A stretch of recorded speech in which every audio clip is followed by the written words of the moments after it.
The air hung thick and heavy like a suffocating blanket. A lone street lamp flickered, casting grotesque shapes that danced in the swirling mist. Yeah, it was one of those nights, the kind that makes you want to stay locked inside, lights blazing, pretending the world outside doesn't exist.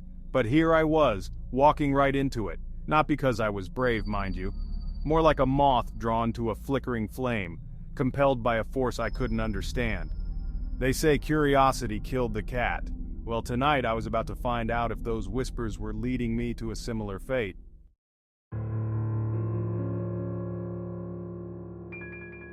The silence was deafening, broken only by the rhythmic tap-tap-tap of my own 2 feet against the pavement.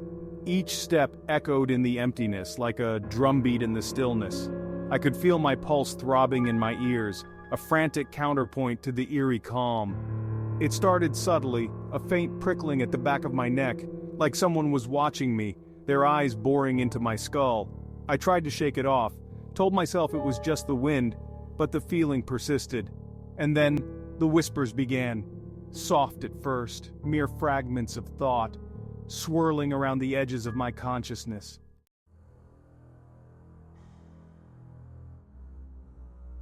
The whispers grew louder, more insistent, worming their way into my thoughts. They spoke of a being, a presence, an entity of pure malevolence.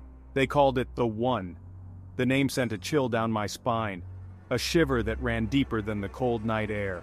And now, it seemed, the One had its sights set on me. I tried to rationalize, to convince myself it was all in my head.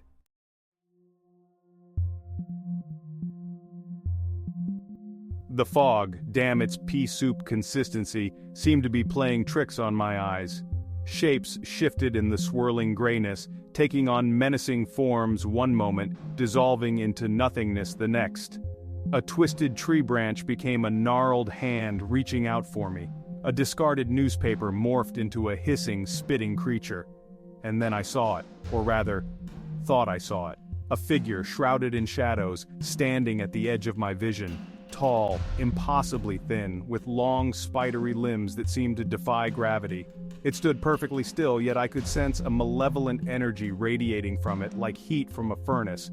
My first instinct was to laugh. Okay, brain, enough with the horror movie marathon, I muttered to myself. But the figure remained, a dark silhouette against the gray backdrop, watching me with an intensity that sent shivers down my spine.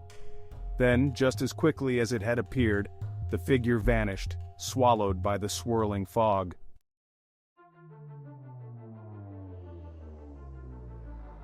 My heart hammered in my chest, a frantic drumbeat against my ribs. Okay, this was getting weird, even for me. I mean, I've always had an overactive imagination, but this was something else entirely. This was like stepping into one of those cheesy horror movies, the kind where the audience spends half the time yelling at the screen, "Don't go in there, you idiot!" But here I was, the idiot, walking deeper into the fog-choked night. I tried to convince myself it was just a trick of the light, a figment of my sleep-deprived imagination. But the image of that figure, those eyes, burned itself into my mind. It was like a virus, infecting my thoughts, whispering doubts and fears I couldn't shake off. The whispers grew stronger, swirling around me like a vortex of madness. They spoke of ancient pacts, of forgotten rituals, of a darkness that consumed all light and hope. They spoke of the One and the power it wielded.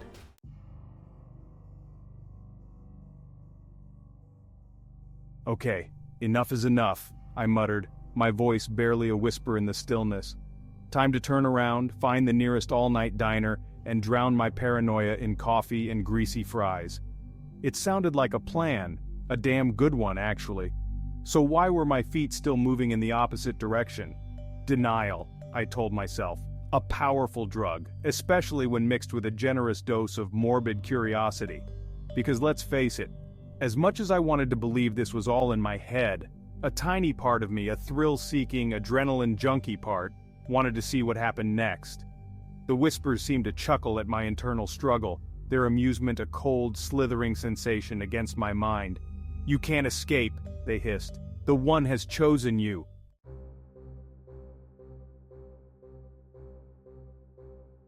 But fate, it seemed, had other plans. As I rounded a bend in the road, the fog parted slightly, revealing a sight that stopped me dead in my tracks. There, in the middle of the street, bathed in the sickly yellow glow of the flickering streetlight, was a single solitary chessboard. It was an ornate thing, crafted from polished ebony and ivory, the pieces carved into intricate shapes of mythical creatures and grotesque figures, and it was set up mid-game, as if waiting for players to resume their match. The whispers intensified, their tone laced with a mocking glee. "The game has begun," they hissed. "And you, my friend, are playing for your soul." A wave of dizziness washed over me, and I stumbled back.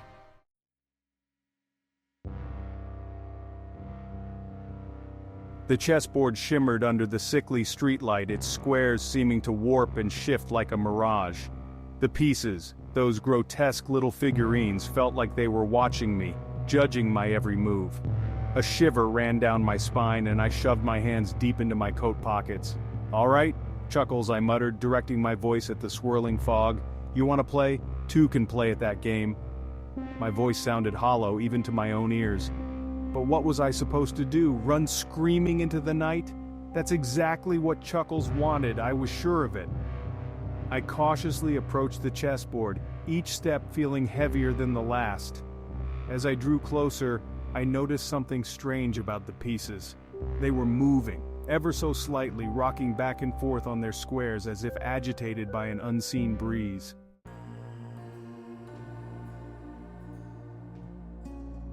The whispers returned, swirling around me, their voices a chorus of whispers and hisses. "Play," they urged. "The one demands it." Their voices seemed to emanate from the pieces themselves, each one a vessel for the one's insidious will. I hesitated, my hand hovering over the white queen. Was I really going to play this game? What were the stakes? My sanity? My soul? A sudden wave of dizziness hit me and I swayed on my feet. All right, I get it," I muttered, gripping the queen's crown. The whispers fell silent, the only sound, my ragged breathing, and the thump, thump, thump of my own heartbeat in my ears. I moved the queen, the click of ivory against ebony echoing in the stillness.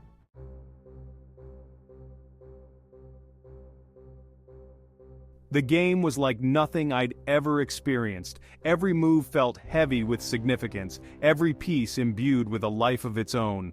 The whispers continued, sometimes guiding, sometimes taunting, their voices a maddening symphony of doubt and fear. The fog swirled around the board, obscuring the pieces, making it difficult to see. I could feel my mind slipping, my grip on reality loosening with every passing move. And then, with a final, heart-stopping move, it was over.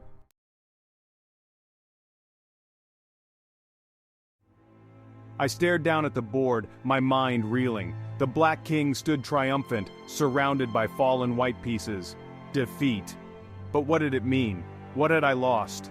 "It's not over!" a voice boomed, deep and resonant, echoing through the fog. I spun around, searching for the source of the voice. The fog began to dissipate, revealing a figure standing behind me.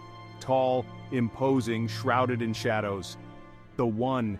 The game has just begun," the one said, its voice a low rumble that seemed to vibrate in my chest. This match was merely a taste of what's to come. Fear, cold and paralyzing, gripped me. I tried to speak, but no words came out. This was it then, the end, but the One simply smiled, a chilling, predatory grin that stretched across its face. "Don't worry," it said, its voice dripping with false reassurance.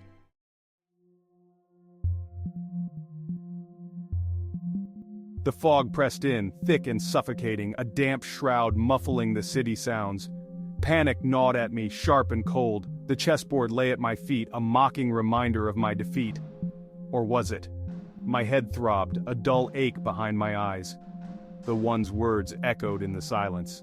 The game has just begun. I was a pawn in a game I didn't understand, manipulated by a force I couldn't comprehend. Fear, they say, can be a powerful motivator. Right now it felt like a lead weight in my gut, dragging me down into the darkness. I had to get out of this fog, both literally and metaphorically.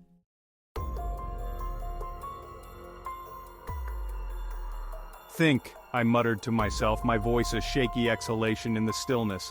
What did the one want? Why this elaborate chess game? The whispers, thankfully, were gone. But their absence was almost worse, a silence pregnant with anticipation. The chess game. It had to mean something. Each move, each piece, a symbol, a clue. But to what? What was the message hidden within the game? The fog swirled around me and I stumbled, my foot catching on the edge of the chessboard. The pieces rattled, their ivory forms clicking against the ebony board, and then I saw it, a single white pawn, lying on its side, out of place amongst the other pieces.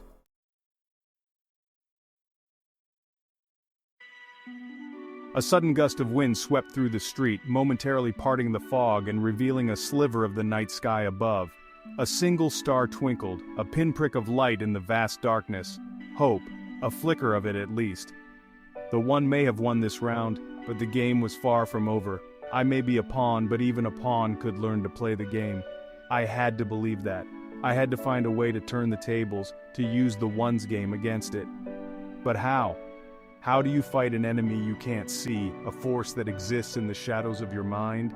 The answer, I suspected, lay in understanding the rules of the game.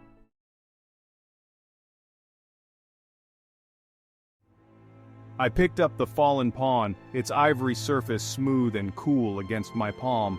It felt strangely comforting, a tangible piece in a world that had suddenly become very surreal. This pawn, this symbol of hope, was my new focus. The fog began to recede slowly at first, then with increasing speed, as if the city itself was exhaling, releasing its held breath. The streetlights flickered back to life, casting a sickly yellow glow on the now empty street. The one was gone for now, but I knew it was out there, watching, waiting for its next move, and I would be ready. I slipped the pawn into my pocket, a talisman against the darkness. The game had begun, yes, but I had a feeling it was far from over.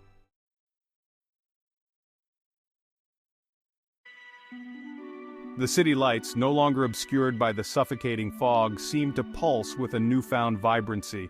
Or maybe it was just me, my own senses on high alert, every nerve ending thrumming with a strange mix of fear and exhilaration. The pawn, nestled in my pocket, felt warm against my leg, a reassuring weight.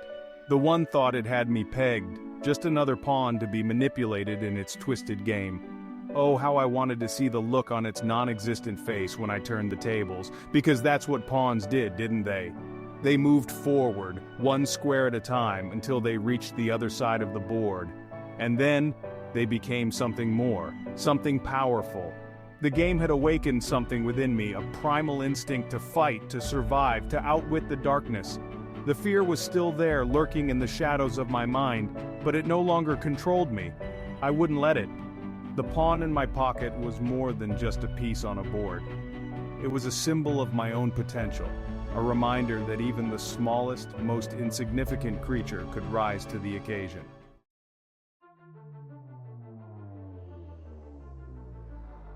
Days turned into nights, the memory of that fog-choked encounter a haunting presence in the back of my mind.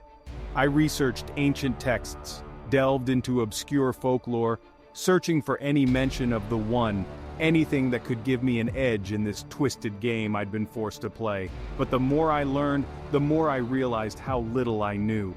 The one was a master manipulator, a creature of shadow and whispers, thriving on fear and doubt. It could be anywhere, anything, anyone. It could be the stray cat watching me from the alleyway, the flickering streetlight casting grotesque shadows on the wall, the voice whispering my name in the dead of night. Or maybe, just maybe, it was all in my head. Maybe the stress, the constant fear, had finally pushed me over the edge.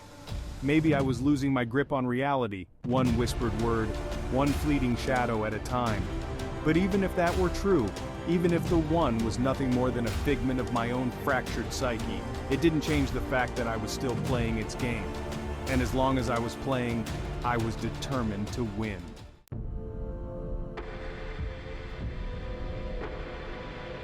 I started to see the world differently, noticing the subtle shifts in light and shadow, the fleeting expressions on people's faces, the hidden messages in everyday occurrences. The one, I realized, had inadvertently given me a gift, the gift of awareness. The fog of fear might never fully recede, but I was learning to navigate its murky depths. I was learning to control my own reactions, to separate my paranoia from reality. I was learning to fight back. The pawn in my pocket became a constant reminder to stay vigilant, to question everything, to trust my instincts. The game was still being played, but I was no longer a passive participant. I was an active player, making my own moves, setting my own traps. And as I continued to play, I couldn't shake the feeling that I was being watched. But this time, I wasn't afraid. This time, I welcomed the attention. Because if the one was watching, then it knew that I was onto it. It knew that I was no longer the naive fool it had mistaken me for.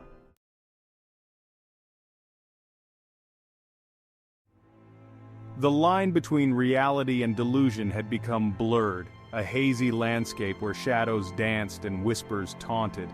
But I had found a strange sort of peace in the chaos. The one, I realized, was a part of me now, a dark passenger in the back seat of my mind. But I was the one behind the wheel. The game, it seemed, was never meant to be won or lost. It was a constant struggle, a battle for control, a dance between light and shadow, and I was learning to embrace the duality. The pawn in my pocket had become more than just a symbol. It was a part of my armor, a reminder that even in the darkest of times there was always hope. There was always the potential for growth, for change, for evolution. The one might have whispered in the dark, but I would be the one to answer, and my answer would be a symphony of defiance, a roar of laughter in the face of fear.